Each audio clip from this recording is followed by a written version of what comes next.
Radhe Radhe. Frock কাটিংয়ের 4 নম্বর part অর্থাৎ টপের ফ্রন্ট পার্ট কিভাবে আমি রেডি করব সেটা তোমাদের সাথে দেখাবো এই ভিডিওতে।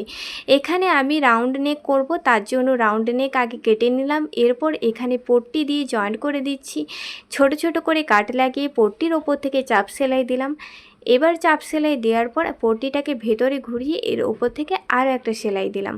এখানে আমার নেক লাইন একদম রেডি হয়ে গেছে। এবং টেকিংয়ে দেওয়ার জন্য এখানে দেখো 3.5 ইঞ্চ আর ওপর থেকে 5 ইঞ্চ আর আর্মহোলের সাইডে 2.5 ইঞ্চ আমি একটা মার্কিং করে দিলাম। এই মার্কিং বরাবর 4 সাইডে আমি টেকিং দিয়ে দিলাম, আর্মহোলের 2 সাইড এবং কোমরের অংশে 2 সাইড।